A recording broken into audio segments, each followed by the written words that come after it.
Hi everyone, welcome back to my channel. For my video today, I'm going to be talking about fashion and we are going to be trying some tricky trends. So I'm really excited about this video, not only because I love alliteration, but also because I love to try some trends. I have been following fashion for a very long time, and sometimes I feel, and I don't know if other women my age feel this way, but I get kind of bored because I feel like I have seen everything cycles around, and sometimes I feel like there's nothing new. But this season I'm really excited because I think that things are starting to change. So for many years now we've been focusing on the skinny jeans, so the jeans are skinny and the tops were longer. And now I see the focus shifting towards the waistline. So your jeans are getting wider, the waists are getting higher, and the shoulders are getting broader, and consequently we have that shift from the older silhouette to this new, more like an hourglass silhouette. And it's really exciting because I feel like it's really going to inject some life into my wardrobe.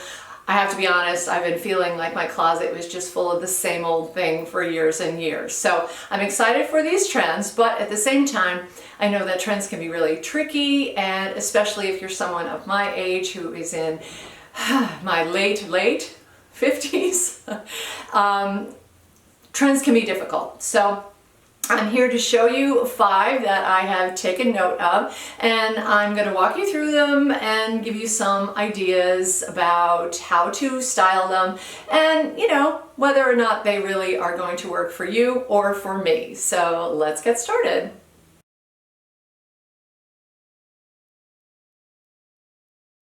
The first trend that can be a little bit tricky is maxi dresses. So these maxi dresses are everywhere. They have changed a little bit from previous years that we were wearing those long straight columns. Now it is all about volume. So they are tiered, they are ruffled, there's huge volume to the skirt, there are bright prints, there are bright fabrics and colors, and they are very noticeable and a lot of fun to wear. But with the maxi dress, there are a couple cautions. First of all, if you're very petite, it may be difficult to wear, especially if you are trying with the loud prints and the bright patterns. It may tend to swallow you up a little bit because, let's face it, there's a lot of volume there. So if you are someone who is on the shorter side, more petite, you might want to try maybe a solid color maxi dress or skirt rather than the bright prints, just so you don't get swallowed up by the fabric. Another thing that can be tricky is that you want to avoid, at least I want to avoid, that Little House on the Prairie look. I don't believe it's necessarily the best look for someone my age. And so I've got a maxi dress to show you today. This one was from Amazon. It comes in a lot of different colors. Now, it is in a blue and white print, which is very summery, but it also does come in other colors that you can definitely trend more towards fall.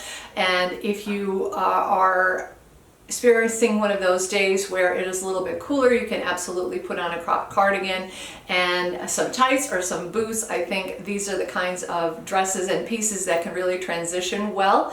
Now this top, or rather this dress that I bought, I chose this one specifically because it has, although it has a lot of volume, it also has what I consider to be a more tailored top. So you can see that there is a V-neck on it, and it does have a couple buttons, and the shoulders are on the narrower side for some of these dresses, or compared to some of these dresses, and the sleeves are a simple bell sleeve. So there's a little bit of volume with the sleeve, but overall the upper portion of this dress, the bodice of this dress, is really a little bit more tailored than the rest of the dress, and I like that because it goes more towards my aesthetic. I tend to like more tailored things, and I also feel that it is a little less like precious and a little less like costumey for someone my age. But definitely do try out maxi dresses. They're very comfortable, and you just feel fun and pretty and frilly in them. So give them a try and see if they work for you.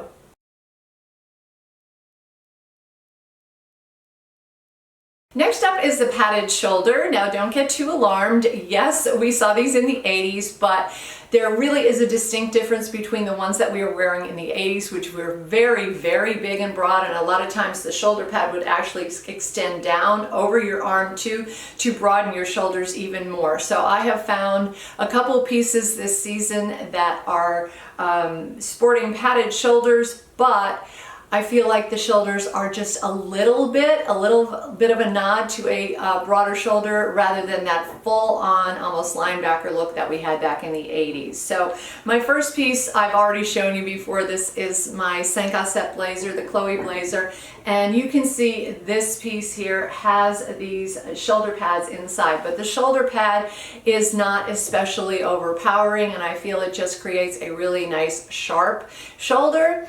And also with this jacket, it does have some seams on the back that curve in and help to create that hourglass shape. And that's really what you're going for with these padded shoulders. Another piece that I have shown you before and I'm wearing in one of my videos is this top right here from Banana Republic. Every time I hold up something white, everything goes funky with my color or my lighting, so I apologize for that. But again, a soft little shoulder pad here, just enough to give you a little bit of extra volume. And then I wear this top with some high-waisted jeans or high-waisted pants. And again, it creates that nice hourglass shape. Now, I wouldn't necessarily put something padded like this under something padded like that because I think it would be A, uncomfortable, and B, might be a little bit too broad. So overall, I'm pretty pleased to try the padded shoulder. I always did like them because I do have narrow shoulders myself. But if you are someone whose shoulders are quite broad or your upper half is a little bit larger than your bottom half, you may want to forgo this trend only because it may tend to make you look a little bit out of proportion or off balance. So my suggestions are try it, see what you think. Keep in mind that we're not going for the full-on linebacker look. We're actually scaling it down a little bit. It's just a nice little sharp shoulder, and I think you'd be really surprised at what a difference it can make in that silhouette that you're sporting.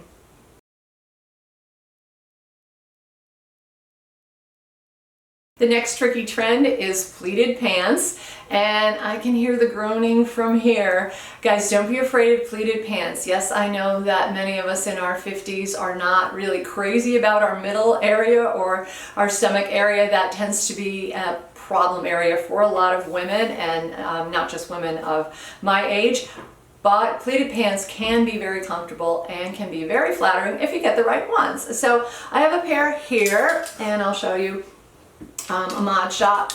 These are from Ann Taylor, and they not only are they pleated, but they're also wide-legged and they're cropped, which is a silhouette that I absolutely love. But I like these pleated pants for a couple of reasons. First of all, if you take a quick look at the waistband, a lot of times with pleated pants, the pleats will start directly below the waistband, and then you have that sort of poochy effect when you put the pants on, which is not at all flattering and something that most of us want to avoid because I myself don't want any extra volume in that area.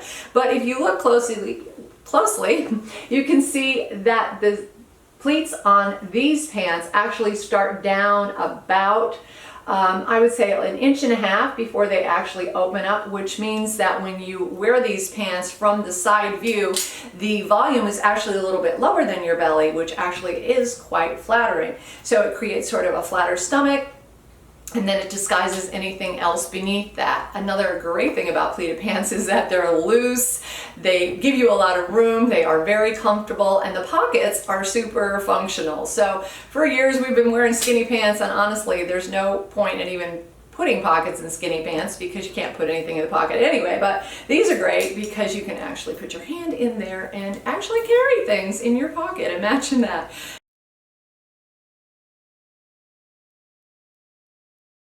The next tricky trend is over-the-knee boots. This season's over-the-knee boots are different from what we have seen before. So for many seasons now, we have been wearing the very fitted over-the-knee boots. You know, think Stuart Weitzman. I myself have a pair of Stuart Weitzman boots that I really love. I like them because they create a really cool streamlined effect on your legs. They also are really, really warm in the cold weather. You can wear them with skirts, you can wear them with dresses, and you can put them over jeans or leggings. So I really do like over-the-knee boots, but the new ones are very wide.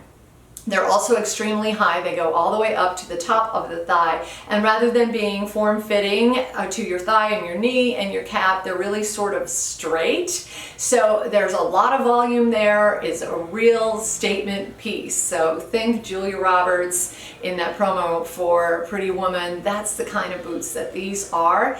And personally for me, I don't find them particularly flattering because I feel that they add a lot of extra bulk on your legs. And I also think they're difficult to style, except maybe if you're going to wear them with shorts or with a very, very short skirt. I'm not going to do either. And I also think that they really look awkward.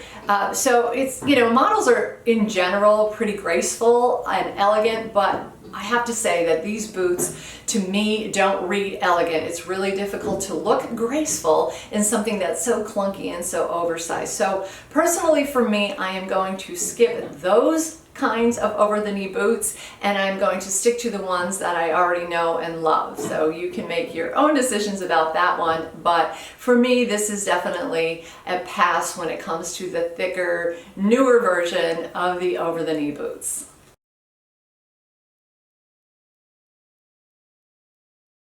And the last trend that we have to talk about today is probably the trickiest of all, and that is crop tops. So when I first saw these, I thought good for all these young girls who can wear these bra tops and crop tops, but that's not going to be for me. However, in the course of doing some online shopping, I discovered some beautiful pieces from Balmain. They have these gorgeous crop tops paired with beautiful skirts. So the top is knitted, the skirt is knitted, they're gorgeous, they're elegant, they look stunning, and it made me rethink crop tops. I guess I was thinking in terms of like the 90s when the girls wore those low slung jeans and, you know, they had 7 or 8 inches of belly showing. That's not the look at all now. They're very much a longer crop top, and then of course if you're going to pair them with high-waisted pants or jeans, you really don't have much of a gap at all. So spurred on by those beautiful designs from Balmain, I decided to go ahead and dip my toe in the water of crop tops. So I did it the smart way. I went to TJ Maxx and I picked up 2 crop tops that came in a set for like $15, and I thought I would give them a try. So this is one of the 2 tops that I got. They are, first of all, the fabric on these is absolutely stunning. It's really, really soft. I have a feeling this is not going to be the kind of fabric that pills in any way because there is a lot of spandex on here. So they do have a cutaway shoulder, the 2 crop tops that I got, and then you can see that they are pretty short. But what I discovered about these is that when you go to wear them with high-waisted pants and high-waisted jeans, they're absolutely perfect because you don't have any gap almost. So I tried them with jeans. There's a very slight gap, you know, maybe less than a half an inch or so. And if you are a little bit shorter, you can even probably tuck that hem of the crop top into your pants if you wanted to. But case in point is just that really not a whole lot is showing. You know, I work pretty hard to keep myself in shape, and I do a lot of crunches and things like that. And so I feel like just a little extra skin there is not going to be terrible to look at. But another thing, and this is the best thing about these crop tops, is that you don't have all that extra fabric and extra material when you want to tuck your shirt into your pants. So even if you are wearing just a classic regular tank top from, you know, last year or a couple seasons ago, most of them come down on me anyway, past my hip bone, sometimes, you know, well past my hip bone. And if I'm going to wear that tank with a pair of high-waisted pants, I have to tuck it all in, and it creates a lot of extra bulk and volume, and then you have a funny line and so forth from the hem of the tank top. And actually, with a crop top, you don't have that problem at all because there's no fabric really to tuck in. So I wore a top out in public, a crop top out in public with a high-waisted pair of shorts. I was comfortable. I didn't feel at all self-conscious, and so I would say don't spurn the crop top. Give it a try and see what you think. You may be pleasantly surprised. Now again, I went cheap with my crop tops just because I wasn't at all sure that I was going to embrace this, but based on what I have seen out there for sale, like I said, spurred on by Balmain and a couple other of the major designers, I feel like this could be a trend that I could incorporate into my wardrobe and be pretty comfortable doing it. So take that for what it's worth. If you disagree and feel that crop tops have no place on a 59-year-old woman, then do let me know. I'm certainly not going to wear them to work. I don't think they would be appropriate, but definitely going out for dinner or going out to the movie or with friends, just looking fashionable, I think I and many of you could probably get away with it as well. So that is my look at 5 tricky trends. Let me know what you think and what you find very tricky. Which of these things are you going to embrace and which are you going to give a pass on? Let me know in the comments section. If you like this video, please give it a thumbs up. Don't forget to subscribe, and thank you so much for watching. I will see you in my next video. Take care.